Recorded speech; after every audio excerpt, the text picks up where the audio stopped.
You've been lied to. Every finance teacher, every textbook, and every well-meaning parent told you the same thing.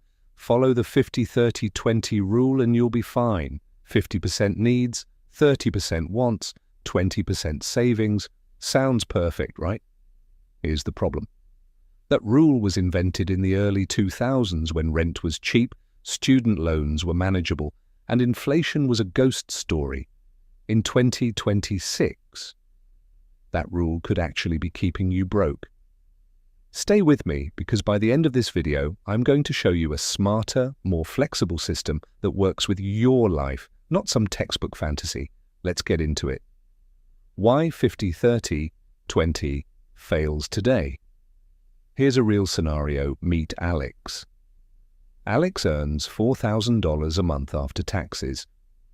According to 50-30-20, $2,000 goes to needs, $1,200 to wants, $800 to savings. Sounds reasonable, but Alex lives in a major city. Rent alone, $1,600. Groceries, $400. Transportation, $200. That's $2,200 in needs, already $200 over budget. And we haven't touched utilities, insurance, or a phone bill. Alex has two options: live in denial or feel like a failure every month. Neither is helpful. Here's the truth. The 50-30-20 rule assumes your income scales with your cost of living. It doesn't. According to Harvard's Joint Center for Housing Studies, nearly 50% of renters in the US are now cost-burdened, meaning they spend more than 30% of their income on housing alone. The old rule wasn't built for this world. So what do we do instead? Introducing the Foundation First method. I call this the Foundation First framework, and it has 4 layers. Layer 1, 2, 3, 4. Layer 1, survival floor. Pay this first, no matter what. This is your non-negotiables. Rent/mortgage, utilities, groceries, minimum debt payments, transportation. To work. Whatever this number is for you, that's your floor. Don't feel shame about it, just know it. For most people, this is 40 to 60% of take-home pay, and that's okay. Layer 2, future, self-fund pay. This second. Here's the mindset shift.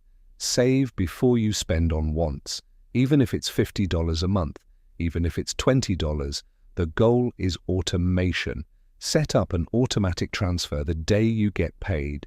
Your future self doesn't negotiate with your present self. Target 10 to 20% of income. Start wherever you can. I know what you're thinking. I can barely pay rent. How do I save? We'll talk about that. But first, understand the principle. Future, you gets paid before fun, you. Layer 3, life. Quality budget, this is your wants zone.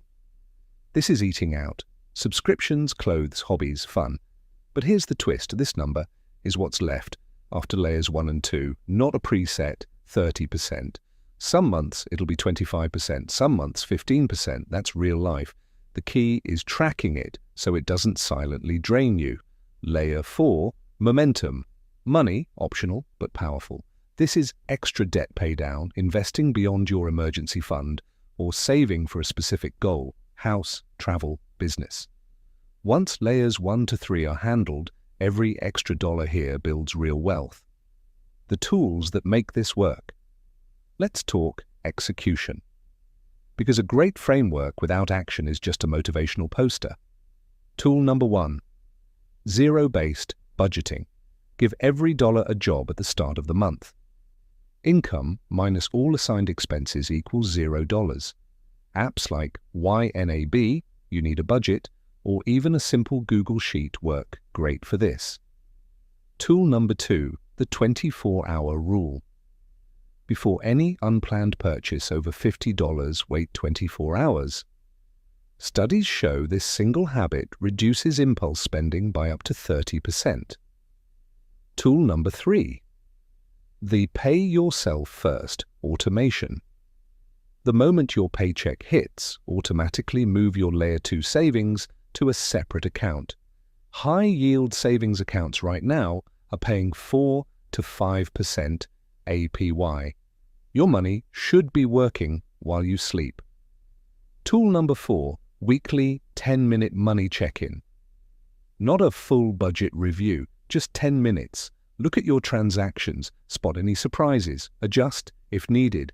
Consistency beats perfection every time. What to do if you're starting from zero? Maybe you've got debt, no savings, and the idea of budgeting feels overwhelming. Here's your week 1 action plan. Step 1, write down your exact monthly take-home income. Step 2, list every fixed expense, rent, subscriptions, minimums. Total it up. Step 3, subtract fixed expenses from income. That number is your working budget.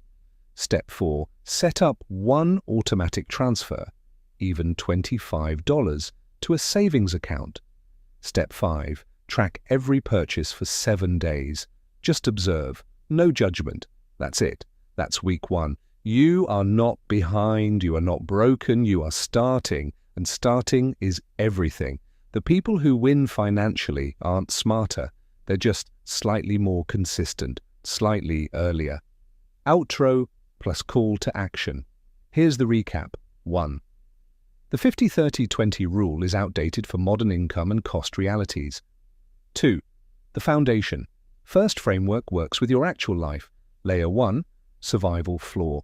Layer 2, future self-fund. Layer 3, life quality budget. Layer 4, momentum, money. 3, automate, track, and stay consistent, not perfect. Money is not a math problem, it's a behavior problem. And behavior changes when you have a system that fits your life. So here's my challenge to you. This week, calculate your survival floor. Just that one number, comment it below. Even just the percentage. Let's normalize talking about real money. If this video helped you, hit subscribe. I put out financial education every week. No fluff, no get-rich-quick nonsense. Just real strategies for real people. See you in the next one.